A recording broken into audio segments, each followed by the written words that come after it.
Now to a feature we're going to be doing a lot on this program. It's called Undercovered, examining why reporters are not paying attention enough to important stories. I can't think of a more outrageous example right now than the water in Charleston, West Virginia. People there are afraid to drink it, even wash with it, and they have been ever since a chemical spill that first contaminated the water more than a month ago. Now, come on, if this was happening in New York or Los Angeles, don't you think we would be seeing basically blanket coverage of this? In this case, in West Virginia, no one can even assure residents when exactly the water will be drinkable. There's been lots of mixed information. Some inspectors say it's safe now, but there's been all these conflicting comments, even among state officials, leaving residents frustrated and frightened. One local journalist has been on the story day and night since it broke, and she'll join me in a moment. But first, watch. Here she is, reporter Callie Cart, insisting on getting answers from the president of the chemical company that caused the spill. At this moment in time, I think that's all we have time for. So thanks for coming. Thanks for your time. We have more questions. Hey. No, we're not done. You're not done. We're not done. No. Anyone else have any other questions? What a viral video moment that was. Well, joining me now, Callie Cart. She is the anchor with CNN affiliate WCHS in Charleston. Welcome, Callie. Thanks for joining us.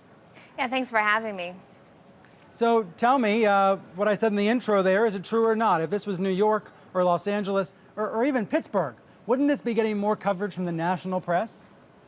Yeah, absolutely true. I mean, this happened more than a month ago, and even in the beginning, there wasn't that sort of 24-hour news coverage. There was some national coverage, you know, a mention, a story here, a story there, but for the large part, it's been ignored. And there have been a lot of, you know, media experts weighing in, like yourself, saying, you know, hey, there needs to be more attention paid to this.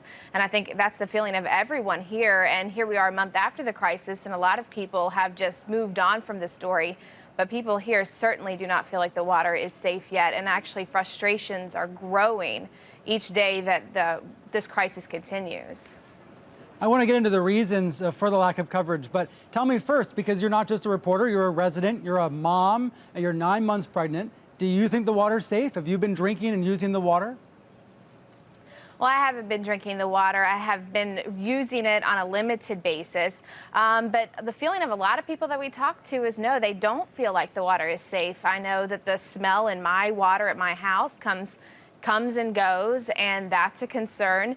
They say, the officials from the water company, even with the state, say, you know, the smell, just ignore it. It's going to be there. But I think as a rational person, you can't really bring yourself to drink the water if it smells. And the CDC said 2 days after the ban was lifted on using the water, that pregnant woman, okay, wait, you shouldn't drink the water. And then they were saying, wait, that was more of a recommendation to empower women to think about their own health. So it's definitely been mixed messages all along. So everyone's just kind of using their personal judgment on what to do. Speaking with a lot of pregnant, expectant mothers, they're kind of in the same boat. And actually, I spoke with a kind of a roundtable of moms this past week, and they say they're more frustrated and actually more concerned than they were when this crisis first happened more than a month ago. When I saw that quote from Senator Rockefeller this week saying he wouldn't drink the water if people paid him to drink it, that's when it got my attention, and I thought, this is an ongoing crisis that isn't getting enough coverage in the press. I wonder, Callie, have there been media outlets nationally that have done a better job than others? Have you seen any coverage that's been impressive? Any reporters come back to the state? Or has it just been overall pretty bad? Well, I mean, I think, you know, CNN's been here several times. I know the Huffington Post has followed this pretty closely. Rachel Maddow has talked about it a lot on her show.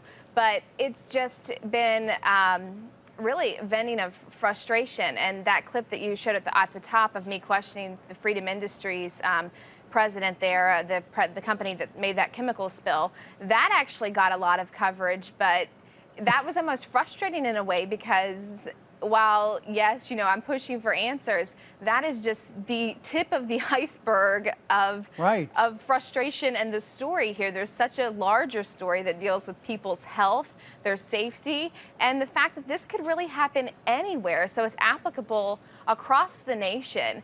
And the fact that it's being largely ignored is incredibly frustrating for a lot of people who live here. Let's dig into what the reasons could be. I mean, I'm thinking to myself, maybe one of the reasons why is that reporters were initially too gullible. They believed the officials when the water restrictions were lifted, and officials initially said, okay, it's okay to drink again, and they haven't been paying attention since. Is that maybe one of the reasons why there hasn't been more scrutiny in Charleston? I mean, maybe, but I think the local media has done an excellent job of, questioning what the officials are saying and, doing follow-ups, because there have been ongoing, lingering problems even after the bans were lifted. Schools continue to be closed. Just 2 weeks ago, there was a student and a teacher who passed out at a school because the fumes were so overwhelming while they were flushing there. So, I mean, we've been highly critical, questioning. However, that's on a local level. So nationally, yes, maybe. I mean, they said the bans are lifted and, okay, crisis over. Well, crisis continues. Sometimes local reporters hate it when national reporters Bigfoot onto their turf, but I feel like in this case, what I'm hearing from you is, come on by, please come back. There's a big story here to cover.